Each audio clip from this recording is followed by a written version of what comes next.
نہیں لاتے, لڑکی چلاتے ہوئے بولی, جبکہ عورت نے بے بسی سے اسے دیکھا. یہ وہ تھی جس کی کبھی ہنسی ختم نہیں ہوئی تھی. آج اس کی یہ حالت تھی. آنکھوں میں آنسو لیے اسے تعصب سے دیکھ کر رہ گئی. یار مجھے ایسا لگتا ہے دعا کرنا اس بادشاہ پہ ویسا گاؤن گفٹ کرنا چاہیے. ضلع ایک لڑکی کی طرف اشارہ کرتے ہوئے بولی جس کے نیچے گولڈن اور اوپر بلیک تھا اور اس پہ گولڈن ہی نگ لگے تھے جو برقع کم اور فیشن زیادہ لگ رہا تھا. ہاں بالکل, دعا کو یہی گفٹ کریں گے, کتنا مزہ آئے گا. لائبہ ضلع کے ہاتھ پہ ہاتھ مار کر بولی. بکواس نہ کرو, میں تمہیں ویسا کروں گی. دعا ضلع کی کمر پہ تھپڑ مار کر ایک لڑکی کی طرف اشارہ کر کے بولی جس کا کالا برقع پہنا تھا اور درمیان سے اوپن تھا. اس کی بازو بر بازو تھی اور ان پہ سرور کام تھا. توبہ توبہ, میں تو کبھی نہ سنوں ایسا برقع. ضلع کانوں کو ہاتھ لگا کر بولی. یار تو ایک بات تو بتا. لائبہ دعا کی طرف دیکھ کر بولی. ہاں بول. دعا بھی اس کی طرف متوجہ ہوئی. میں بتاؤں, لائبہ سوچ رہی ہے کہ تم اپنے بندے کے ساتھ کیسے رہے گی. ضلع جلدی سے بولی. مطلب. دعا نے حیرانی سے انہیں دیکھا. یار تو اتنا مارتی ہے, قسم سے اس نے بیٹھ سے ہی نہیں اٹھنا کرنا. یہ کہتے ضلع الٹی طرف بھاگی. جیسے ہی دعا کو سمجھ آئی وہ بھی اس کے ساتھ بھاگنا شروع ہو گئی, جبکہ لائبہ کا ہنس ہنس کر برا حال تھا. کافی دیر اسی طرح کھیلنے کے بعد وہ کینٹین کی طرف بڑھ گئی. ارے بیٹا تم یہاں کیا کر رہی ہو. بڑے آدمی نے ایک نظر سنسان قبرستان کو دیکھا جس کو دیکھ کر ہی انہیں خوف محسوس ہوا, اور پھر اس لڑکی کی طرف جو کالا سوٹ پہنے کالی ہی چادر اوڑھے ایک طرف قبر کی طرف بڑھ رہی تھی اور ان کی بات سن کر رکی تھی. میں, لڑکی ہچکچاتے ہوئے بولی. ہاں بیٹا آپ ہی, بوڑھے نے نرمی سے کہا, اور لڑکی کے کپڑے دودھ سے لپٹے ہوئے تھے اور چہرہ یوں تھا کئی دن سے دھویا نہ ہو. مجھے اس نے بلایا ہے. لڑکی قبر کی طرف اشارہ کر کے بولی. کس نے بیٹا, وہاں تو کوئی نہیں ہے. بوڑھے بابا نے ہر طرف نظر گھمائی اور خوف سے لڑکی کی طرف دیکھا. بابا, اس نے لڑکی ہچکچا کر دوبارہ اشارہ کیا. اب گھر جاؤ بیٹا, ایسے شام کو باہر نہیں گھومتے. بابا اسے نصیحت کرتے ہوئے بولے. میں اس سے مل لوں. لڑکی نے معصومیت سے پوچھا. بیٹا کل صبح ملے نا, اب گھر جاؤ. بابا اسے پھر سے سمجھاتے ہوئے بولے. نہیں میں نہیں جاؤں گی. لڑکی نے ڈرتے ہوئے اسے قدم پیچھے لیے جیسے وہ اسے گھر سے لے جائے گی. اچھا کچھ دیر تک چلی جانا. بابا اس کے سر پہ ہاتھ رکھتے ہوئے آگے بڑھ گئے اور وہ لڑکی قبر کی طرف چلتی گئی, جبکہ دور کہیں مغرب کی آوازیں گونج رہی تھیں. آج وہ دادو ساتھ اپنی پھپھو کی طرف جا رہی تھی. وہ بہت خوش تھی. کبھی کبھار ہی ایسے موقع آتے تھے کہ وہ ایسے جاتی تھی. راستے سے گزر کر اس نے ہر ایک سین امیجن کر لیا تھا کہ وہ اپنی کزنوں سے ملے گی تو وہ کیسے خوش ہوگی, اگر پھپھو سے ملے گی تو کتنا پیار ملے گا, وہاں کیا کیا کھائے گی. ہر چیز خوشی اس کے چہرے سے عیاں ہو رہی تھی. اس کو چھٹی ہی نہیں ملتی تھی ورنہ وہ کہیں جاتی تھی. جیسے ہی وہ پہنچے تو اس لڑکی نے اس گھر کو غور سے دیکھا جو بڑا سالا تھا اور اس پہ بچوں اور مہرون کو فوراً کھڑا رنگ تھا اور اس کا گیٹ ہلکے جامنی کا تھا. جیسے ہی ان کی گاڑی اندر داخل ہوئی تو سامنے صحن میں دوم ایک بڑا اور ایک بڑی بیٹی باتیں کر رہی تھی جو یقیناً اس کی پھپھو کے ساس سسر تھے. ان کو آتے دیکھ کر وہ فوراً کھڑے ہوئے اور ان کی طرف بڑھے. بوڑھی عورت نے اس سے فوراً دادی سے ملی, جبکہ وہ لڑکی اپنے کزنوں اور پھپھو سے ملنے کی جلدی تھی, لیکن وہ تھے کہ آ ہی نہیں رہے تھے. پھپھو کی ساس نے اس کے گال پہ پیار کیا تو دادی تو وہیں بیٹھ گئی, جبکہ وہ سارے کمروں میں گھوم کر پھپھو کو ڈھونڈ رہی تھی. جب کہیں نہ ملی تو تھک کر دادی کے ساتھ چپک کر بیٹھ گئی. اسے اداس دیکھ کر دادی نے اس کی طرف دیکھا اور اس کا ماتھا چوما اور ان سے اپنی بیٹی اور نواسوں کو پوچھنے لگی. شاہدہ کہاں ہے. آمنہ بیگم آخر پوچھ ہی لیا. ارے وہ بچوں کے اسکول گئی ہے, آج ان کا رزلٹ تھا. نسیم بیگم آمنہ کو جواب دیتے ہوئے بولی. اچھا. آمنہ نے ان کی بات سن کر اسبات میں سر ہلایا, جبکہ اس بچی کا چہرہ لٹک گیا. امی, بچی کب سے دادی کو بلا رہی تھی جو نہ جانے کون سی باتیں کر رہی تھی. ارے بچے آپ اسکول کیوں نہیں چلی جاتی, یہ ساتھ والی گلی میں ہے. ان کی بات سن کر بچی کا چہرہ چمک سا گیا. امی میں جاؤں. بچی جلدی سے اپنی دادی کی طرف دیکھ کر معصومیت سے دادی کی طرف دیکھ کر بولی. جا میرا بچہ. دادی اس کا ماتھا چومتے ہوئے محبت سے بولی. یاہو. بچی بھی جلدی سے ان کا گال چوم کر باہر کی طرف بھاگی. ارے دھیان سے. دادی ہنستے ہوئے بولی. اوکے. بچی وہیں سے چلائی اور گیٹ سے باہر نکل گئی. یہ بچے بنا آمنہ بیگم کہتے ہی سر جھٹک کر باتوں میں مصروف ہو چکی تھی. ایک بڑا سا گراؤنڈ تھا جہاں پہ ٹینٹ لگائے گئے تھے اور اس میں زیادہ کرسیاں پڑی تھی. بچی نے پہلے ساری چیزوں کو دیکھا اور پھر اپنی کزنوں اور پھپھو کو دیکھنے کے لیے نظر دوڑائی, لیکن کافی دیر دیکھنے کے بعد اسے کوئی نظر نہیں آیا تو وہ تھوڑا آگے آ گئی. فروزی شرٹ پہنے اور ان کے نیچے نیوی بلو جینس پہنے, بالوں کی 2 پونیاں ڈالے اور نیچے شوز پہنے وہ بچی نظر لگ جانے کی حد تک خوبصورت لگ رہی تھی کہ اچانک اس کی آنکھیں چمکی. اس کی کالی آنکھوں جیسے روشنی پھوٹی اور وہ مسکراتے ہوئے آگے بڑھی اور پھپھو کے پاس پہنچی اور شاہدہ نے اس کو دیکھ کر مسکراتے ہوئے اسے گلے لگایا. ارے میری بچی کس کے ساتھ آئی ہے. شاہدہ اس بچی کا ماتھا چومتے ہوئے بولی. امی ساتھ آئی ہوں. بچی معصومیت سے ماتھے سے بال ہٹاتے ہوئے بولی. امی آئی ہے. شاہدہ خوشی سے بولی. ہاں. بچی نے اسبات میں سر ہلا کر اسٹیج کی طرف دیکھا جہاں اس کی کزن کا نام پکارا جا رہا تھا. بچی نے حیرانی سے ان کی طرف دیکھا جہاں بچوں کو کبھی جیومیٹری, کبھی پین, کبھی وائلٹ, اس طرح کی چیزیں بچوں کو گفٹ میں دے رہی تھی, جبکہ اسکول میں صرف ٹرافی دیتے تھے. اس لیے اس نے ٹرافی کو ڈھونڈنے کے لیے نظر دوڑائی تو اسے کہیں نظر نہیں آئی, یعنی جہاں ٹرافی گفٹ میں نہیں دیتے تھے بلکہ جہاں صرف اسی طرح کے گفٹ ملتے تھے. ابھی وہ سوچ ہی رہی تھی کہ کنزا اور مناہر خوشی سے اس کی طرف بڑھی اور اسے اپنے گفٹ دکھانے لگی. اس کو دیکھ کر بچی کے چہرے پہ گہری مسکراہٹ پھیل گئی اور وہ خوشی سے ان کے گلے لگ گئی. اتنے میں پھپھو بھی آ چکی تھی تو سب گھر کی طرف بڑھے۔ وہ کب سے اس کا انتظار کر رہی تھی لیکن وہ تھا کہ آنے کا نام ہی نہیں لے رہا تھا۔ آخر وہ تھک کر لوٹنے ہی والی تھی کہ اچانک گلی میں کوئی داخل ہوا۔ اس کو دیکھ کر بچی کی آنکھیں چمکی۔ سامنے ایک لڑکا نیلی اسکول کی شرٹ پہنے جس کا ایک حصہ اس کی پینٹ میں جبکہ دوسرا حصہ اس کی شرٹ میں تھا اور کندھے سے گزار کر بیگ کو اس طرح پہنا تھا کہ اس طرف بائیں تھا، جس کو گھماتے ہوئے وہ خود میں مگن عجوبہ ہی لگ رہا تھا۔ اس کو ایسے دیکھ کر بچی کا قہقہ بلند ہوا اور وہ جو اپنے ہی دھیان میں آ رہا تھا اسے سامنے دیکھا تو ساکت رہ گیا۔ اس کو کھڑے دیکھ کر بچی دوڑ کر اس تک پہنچی اور اس کے سامنے جا کر کھڑی ہو گئی۔ اس کو اس طرح آتے دیکھ کر اس لڑکے کے چہرے پر گہری مسکراہٹ پھیل گئی اور اس کے بعد سہلاتے ہوئے بولا، ضلع کس کے ساتھ آئی ہو؟ میں تو امی ساتھ آئی ہوں، تم اتنا لیٹ کیوں آئے ہو؟ ضلع غصے سے اسے گھور کر بولی، ارے مجھے تھوڑی پتا تھا تم نے آنا ہے۔ لڑکا اس کے ساتھ چلتے ہوئے بولا، ہاں تم چھٹی کر لیتے، تمہیں تو مل ہی جاتی ہے۔ ضلع ناراضگی سے بولی، ہاں تو تم بتاتی کہ آتی نا۔ لڑکا بھی اسے گھورتے ہوئے بولا، میں کیسے بتاتی، مجھے خود نہیں پتا تھا۔ ضلع ماتھے سے بال ہٹاتے ہوئے معصومیت سے بولی، ہاں تو مجھے کیسے پتا ہوتا؟ لڑکا اس کو محبت سے دیکھتے ہوئے بولا، تم ہی تو کہتے ہو میں نہیں آتی، اب آئی ہوں تو مزے کریں گے۔ ضلع کھلکھلاتی ہوئی بولی، ہاں بالکل، چلو گھر چلے، مجھے بھوک لگی ہے۔ لڑکے ہنستے ہوئے اسے ہاتھ سے تھام کر گھر کی طرف بڑھ گیا۔ ارے میرا بیٹا آ گیا۔ امنہ فوراً سے اس کی طرف بڑھی۔ جی نانو، لڑکا احترام اور محبت سے بولا۔ ارے تم کہاں تھی، ہر جگہ دیکھ لیا ہم نے۔ امنہ ضلع پہ غصہ کرتے ہوئے بولی، ارے امی میں علی ساتھ نہ۔ ضلع منہ پسور کر بولی، ایک تجھے بچے بنا۔ امنہ بیگم ساتھ جھٹکتے ہوئے بولی، بہت سا خوبصورت وقت گزار کر وہ لوگ شام کو چلے گئے تھے۔ وہ کب سے قبر کو دیکھ رہی تھی۔ آج بھی اس نے ویسا ہی لباس پہنا تھا، کالا سوٹ جو آج تھوڑا صاف تھا لیکن اس کا رنگ ایسے تھے جیسے نہ جانے کتنی بار وہ سوٹ دھل چکا ہو۔ اور وہ بہت آہستہ سے بول رہی تھی، دیکھو تم کہتے تھا میں نہیں آتی تھی، اب روز آتی ہوں، تم دیکھتے ہی نہیں۔ لڑکی ناراضگی سے بولی، دیکھو میں نے تمہارے ساتھ کا میچنگ سوٹ پہنا ہے، یاد کرو جب تم سفید سوٹ پہن کر سو رہے تھے تم سب نے پہ کالی چادر ڈال دی اور پھر اتنے پھول گرائے، میں نے دیکھ لیا تھا۔ لڑکی اس کی طرف دیکھ کر ہنستے ہوئے کہہ رہی تھی، یہ دیکھو، قبر پہ اپنا دوپٹہ پھیلاتے ہوئے بولی، میں نے بھی تم پہ چادر دے دی۔ وہ اس پہ چادر ڈال کر قہقہ لگا کر ہنسی۔ قبرستان نے اس کی آواز سنی۔ وہ قہقہ کس درد سے لپٹا تھا، وہ اس کی گواہ وہاں کی قبریں تھیں۔ اسے ایسے قہقہ لگاتے دیکھ کر بزرگ نے تعصب سے اسے دیکھا۔ وہ اسے کئی بار سمجھا چکے تھے۔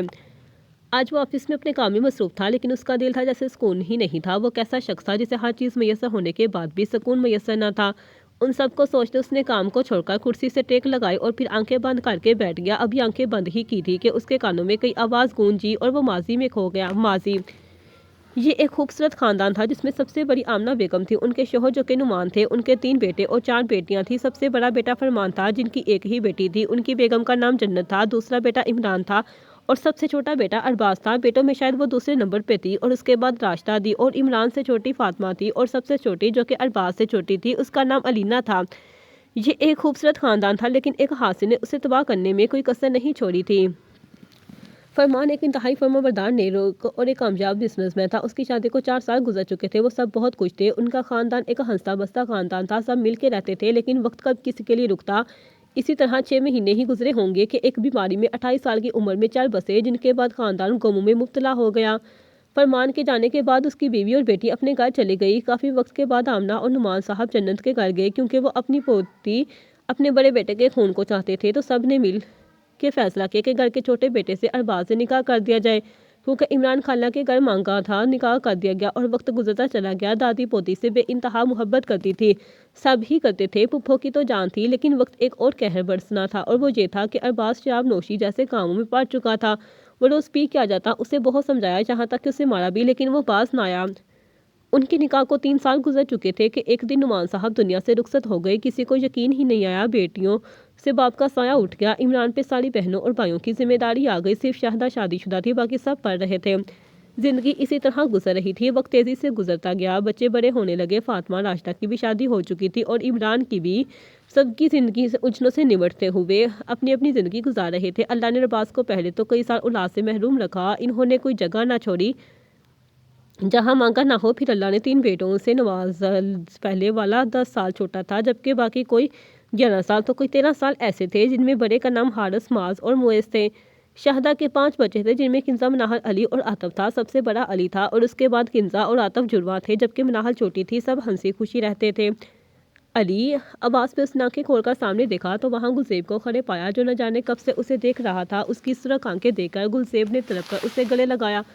یار تو کیوں کرتا ہے ایسے؟ تجھے ذرا احساس نہیں اپنا؟ گلزیب انتہائی تکلیف سے بولا۔ میں بے بس ہوں۔ علی انتہائی بے بسی اور تکلیف سے بولا۔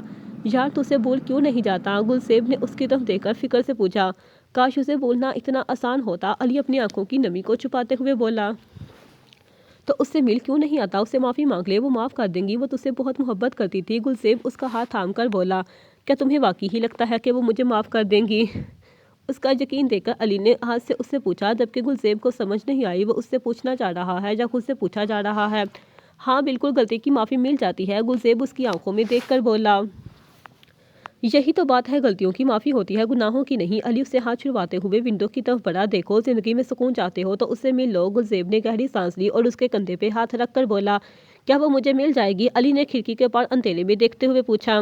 ہاں کیوں نہیں ملے گی؟ عورت کا دل بہت نازک ہوتا ہے، وہ تیری حالت دیکھتے ہی معاف کر دے گی۔ گلزیب یقین سے بولا۔ نہ یار، عورت کے انتقام سے ڈرنا چاہیے، کیونکہ جب وہ اپنی آئی پہ آتی ہے تو تباہیاں ہی لاتی ہے۔ علی نے خود میں اندھیرے کو جذب کرتے جواب دیا۔ ہاں ہو سکتا ہے۔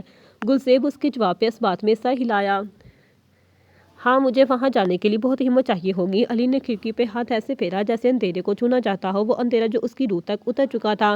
میں ہوں نا تیرے ساتھ، تو فکر ہی نہ کر، گلزیب اسے تسلی دیتے ہوئے بولا۔ زیبی تجھے پتہ ہے چھوڑنا بہت آسان ہوتا ہے کسی بھی رشتے کو، لیکن جب انہی راستوں سے واپس جانا پڑے تو راستہ کٹھن ہو جاتا ہے، جیسے ایک عورت کے لیے شوہر کو چھوڑ کر اپنے گھر جانا، کیونکہ اس کی سوچ میں ہر انسان ہوتا ہے، ماں باپ، خاندان، معاشرہ، وہ سب کو دیکھتی جہاں تک کہ اولاد کو بھی، اور پھر اس انجام پہ پہنچتی۔ ایسے ہی وہ رستہ ہے جہاں مجھے ہر چیز کو دیکھنا ہے۔ علی کھڑکی سے ٹیک لگاتے ہوئے بولا۔ کوئی نہیں، واپسی کا سفر کسی کے لیے بھی آسان نہیں ہوتا، انسان کو ہی دیکھ لو، وہ جانتا ہے اس نے واپس جانا ہے، یہ دنیا فانی ہے، لیکن پھر بھی کتنا ڈرتا ہے، کتنی تکلیف محسوس کرتا ہے کسی اپنے کے جانے پہ۔ گلزیب علی کو سمجھاتے ہوئے بولا۔ مجھے وقت چاہیے اس سفر کے لیے، ہمت چاہیے۔ علی دوبارہ سے اندھیرے کو دیکھتے ہوئے بولا۔ مجھے پورا یقین ہے تم یہ کر لو گے، باقی پیچھے کی فکر نہ کرنا، تیرا یار تیرے ساتھ ہے۔ گلزیب اسے تسلی دیتے ہوئے اس کے گلے لگا، جبکہ اس کی محبت دیکھ کر علی کے چہرے پہ مسکراہٹ پھیل گئی۔ ارے ہم سب کھیلیں گے، ضلع چلاتے ہوئے بولی۔ ہاں لیکن گیم کے اصول بنائیں گے، علی بھی آگے آتے ہوئے بولا۔ بالکل، کون بنائے گا؟ کنزا ان کے پاس آتے ہوئے بولی۔ میں بناؤں گا، علی اس کی طرف دیکھ کر بولا۔ اوکے، سب نے اس کی بات میں سر اسبات میں ہلایا۔ پہلا اصول یہ ہے کہ سب کے پاس اچھے گیندیں ہوں گی، یعنی ایک اوور میں اس میں کوئی آؤٹ نہیں ہوگا، علی ان کی طرف دیکھ کر بولا۔ اوکے، سب نے اونچی آواز میں بچوں کی طرح اوکے بولا۔ ان کو دیکھ کر علی کے چہرے پہ گہری مسکراہٹ چھا گئی۔ دوسرا، گیند کا ٹھپانا درمیان میں لگے اور گیند تیز نہیں ہونی چاہیے زیادہ، علی لڑکیوں کی طرف اشارہ کر کے بولا۔ اوکے جناب، ضلع کہتے ہوئے اس کے سامنے آئیے، اپنی اپنی ٹیم کا کیپٹن چنو، علی ان سب کو کہتے ہوئے بولا۔ ہمارا کیپٹن علی ہے، گلزیب علی کی طرف اشارہ کر کے بولا۔ اوکے، کنزا بھی آگے آتے ہوئے بولی۔ تو ہماری کیپٹن ضلع ہے، حارث آگے آتے ہوئے بولا۔ ٹھیک ہے کیپٹن، اپنے ٹیم ممبرز چنو، علی ضلع کے سامنے آتے ہوئے بولا۔ میری ٹیم میں حارث، کنزا، عاطف اور معز ہے، ضلع اس کے ہاتھ پہ ہاتھ مار کر بولی۔ اوکے، تو میری ٹیم میں گلزیب، معاذ، مناہل، جہاں زیب ہے، علی بھی ضلع کے ہاتھ پہ ہاتھ مار کر بولا۔ اوکے چلو پھر ٹاس کرو، ضلع اس کے سکہ تھماتے ہوئے بولی۔ اوکے، یہ کہتے ہی علی نے سکہ ہوا میں اچھالا تو سب کی نظر سکے پہ تھی، جیسے ہی واپس آیا علی اس کی طرف بڑھا، وہ ٹاس جیت چکا تھا، لیکن ضلع کی خوشی کے لیے ٹاس کو اٹھاتے ہوئے جیب میں ڈال کر بولا۔ تم جیت گئے ہو، چلو پہلی تمہاری باری ہے، علی ضلع کو بیٹ تھماتے ہوئے بولا۔ وہاں چلو سب، ضلع خوشی سے آگے بڑھی، اس خوشی کو دیکھ کر علی بھی مسکراتے ہوئے اس کے پیچھے بڑھ گیا۔ یار یہ کیا ہو رہا ہے؟ ضلع اسکور نہ ہوتے دیکھ کر چلائی، ہم کوشش تو کر رہے ہیں، کنزا کندھ چکا کر بولی۔ ابھی تو صرف ہمارے 25 اسکور ہوئے ہیں، یہ اسکور تو وہ 2 منٹ میں کر لے گا، ضلع ان کو گورتے ہوئے علی کی طرف اشارہ کر کے بولی۔ ہم کوشش کر رہے ہیں، لیکن یہ بھی تم جانتی ہو اس سے جتنا مشکل ہے، عاطف آگے آتے ہوئے بولا۔ اس کی فکر نہ تم کرو، ضلع دونوں ہاتھوں کو جاڑتی ہوئی علی کی طرف مسکراتی ہوئی نظروں سے دیکھ کر بولی۔ ہاں تمہارا بائی کو چٹ کرنے کا ارادہ ہے، عاطف اس کی طرف دیکھ کر مانی خیزی سے بولا۔ ہاں بالکل صحیح کہا، ہمارا دماغ نہیں ہمارے کرتوت ملتے ہیں، ضلع عاطف کے ہاتھ پر ہاتھ مار کر کھلکھلائے، جب انہیں اس طرح دیکھ کر علی جل کر راکھ ہو چکا تھا، اسے کہاں گوارا تھا کہ ضلع کے ساتھ کوئی ایسے رہے۔ تم دونوں کا کھیلنے کا ارادہ ہے بھی یا نہیں؟ علی ان کی طرف آتے ہوئے دانت پیس کر بولا۔ اس کی بات سن کر دونوں نے چونک کر اسے دیکھا جو سرخ چہرہ لیے ان کو گھور رہا تھا۔ بالکل ارادہ ہے، بلکہ اور بھی بہت کچھ کرنے کا، عاطف مانی خیزی سے علی کی طرف بولتے ہوئے پیچھے کو مڑ گیا، جبکہ علی نے نہ سمجھی سے ضلع کو گھورا۔ کیا مطلب تھا اس کا؟ علی عاطف کی پیٹھ کو گھور کر بولا۔ ارے کچھ نہیں، وہ تو ایسے ہی بول رہا تھا، ضلع نے تھوک نکلتے ہوئے اسے کہا، اور عاطف کے پیچھے باقی، جبکہ علی کمر پہ دونوں ہاتھ رکھے انہیں گھور کر رہ گیا۔ ارے میں اپنے بچے کو اتنا یاد کر رہی تھی، صبح ہی تمہاری ماں کو فون کیا تھا، میرے علی کو بھیج دو، آمنہ بیگم علی کا ماتھا چومتے ہوئے بولی۔ نانو آپ بلائیں، ہم نہ آئیں کیسا ہو سکتا ہے؟ علی ان کے ہاتھوں پہ بوسہ دیتے ہوئے بولا۔ ہاں اور کیا، میرا دل نہیں لگتا میرے علی اور زیبی کے بنا، آمنہ بیگم محبت سے بولی۔ تو آپ بلا لیا کریں، کیسی ہیں آپ نانو؟